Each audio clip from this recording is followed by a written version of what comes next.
तारीख थी 15 अगस्त 1947।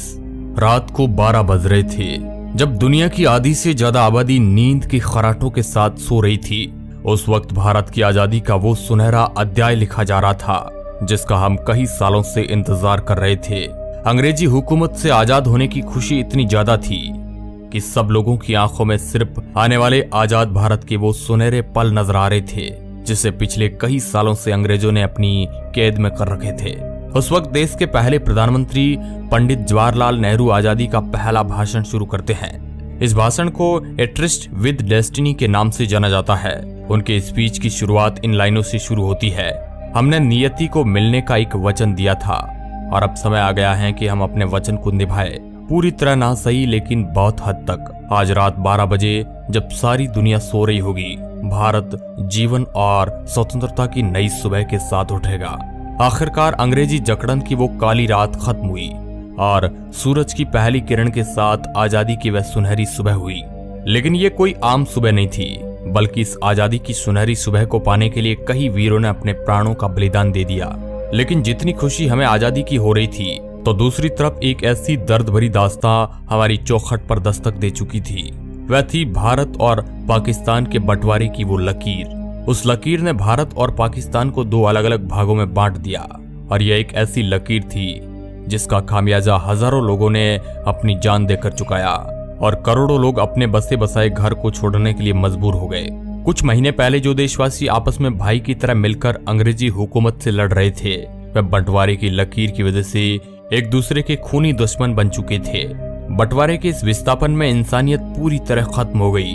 15 अगस्त 1947 से 9 दिन पहले 60 मुसलमानों का कत्ल अमृतसर में कर दिया गया। इसके ठीक 2 दिन बाद यानी 6 अगस्त 1947 को 74 सिखों का कत्ल लुधियाना फिरोजपुर रोड जलालाबाद के पास कर दिया गया। साल 1947 के अगस्त महीने के पहले सप्ताह के भीतर ही खून खराबे से अमृतसर की जमीन लाल रंग ले चुकी थी।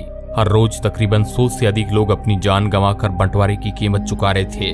उस दर्द भरी दास्तान को आज देखा तो नहीं जा सकता है, लेकिन उस पल को महसूस जरूर किया जा सकता है। आजादी से 48 घंटे पहले यानी 13 अगस्त 1947 को लाहौर से अमृतसर के लिए एक ट्रेन रवाना होती है। लाहौर के मुगलपुरा स्टेशन से चली इस ट्रेन में अमृतसर एक भी जिंदा इंसान नहीं पहुंचा। 43 हिंदू सिखों को ट्रेन पकड़ने से पहले ही मौत के घाट उतार दिया गया। जब पंजाब बंटवारे की आग की लपटों में जल रहा था, उस वक्त दिल्ली रेलवे स्टेशन से पाकिस्तान स्पेशल ट्रेन पाकिस्तान के लिए रवाना होती है, जिसमें पाकिस्तान जाने वाले सरकारी अफसर, कर्मचारी और उनके परिवार मौजूद थे। पाकिस्तान स्पेशल को दिल्ली से शानदार विदा किया गया, मगर जैसे ही ये ट्रेन पटियाला पहुंचती है तो पहली बार किसी ट्रेन पर हमले शुरू हो गए और जिसमें एक महिला और एक बच्चे की मौत हो जाती है। और जब इस बात की खबर लाहौर और कराची पहुंची तो बदला लिया गया अमृतसर आने वाली पहली ट्रेन से। जब पाकिस्तान से वह ट्रेन अमृतसर रेलवे स्टेशन पर पहुंची तो उसमें एक भी जिंदा इंसान नहीं था। हर तरफ खून से लाल हुई ये ट्रेन अपने साथ हुए हादसे को बयां कर रही थी। जहां भी नजर जाए वहां लाशों का ढेर लगा हुआ था। किसी के हाथ कटा हुआ था तो किसी के सिर। इन बेकसूर लोगों के खून से रंगी ट्रेन ये बताने के लिए काफी थी कि बंटवारा कितना दर्दनाक था। 15 अगस्त की शाम पाकिस्तान से जो ट्रेन आई अमृतसर के रेलवे स्टेशन पर, उस ट्रेन के अंदर सिर्फ और सिर्फ लाशें ही लाशें मौजूद थी और ट्रेन के आखिरी डिब्बे पर जो लिखा था उसे सब लोग देखकर हैरान रह गए। उस ट्रेन के आखिरी डिब्बे पर एक पर्चा छिपा था जिस पर लिखा था, पटेल और नेहरू के लिए आजादी का ये तोहफा है। इसके बाद दोनों तरफ से आने वाली ट्रेनों में लोगों को मारा जाने लगा, जिसमें कई बेकसूर लोग बलि चढ़ गए।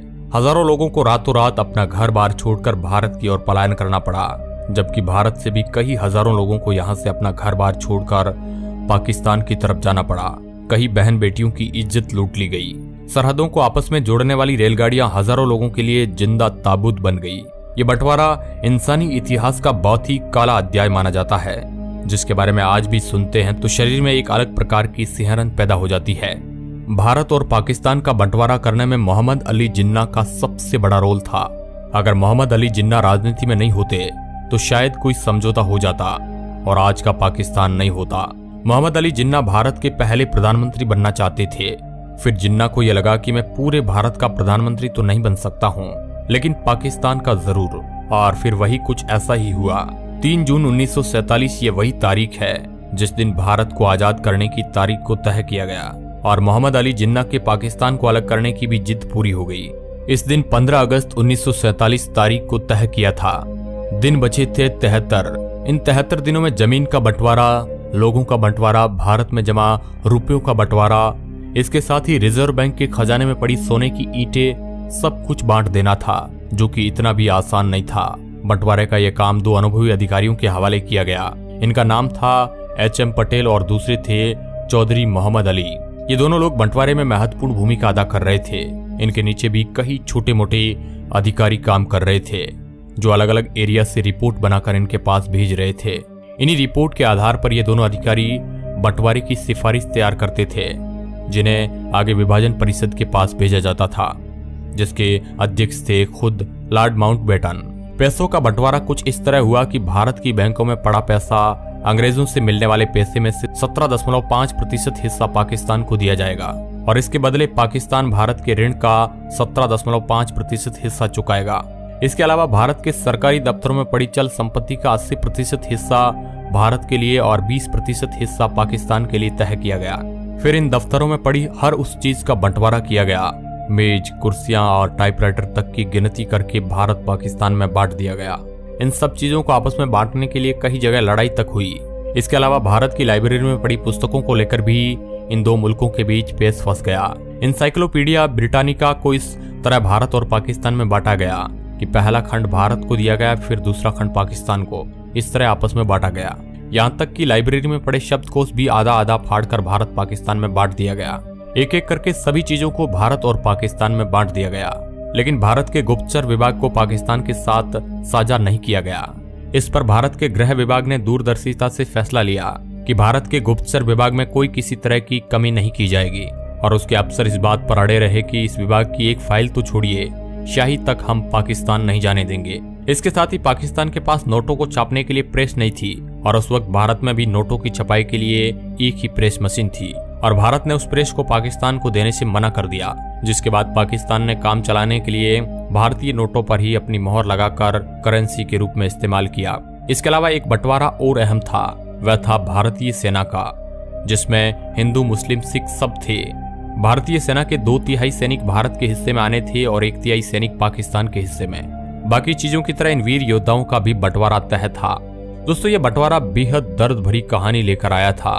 ये कहानी हम आज भी सुनते हैं तो हमारी आंखों में आंसू आ जाते हैं, जिसमें लाखों करोड़ों लोग अपना घर बार छोड़ने को मजबूर हो गए थे। अब दोस्तों, इसके बारे में आप क्या सोचते हैं? क्या यह बंटवारा सही था या गलत? अपनी प्रतिक्रिया हमें कमेंट के माध्यम से जरूर बताएं और इस तरह के इंटरेस्टिंग वीडियो देखने के लिए आप हमारे चैनल को सब्सक्राइब कर सकते हैं। धन्यवाद।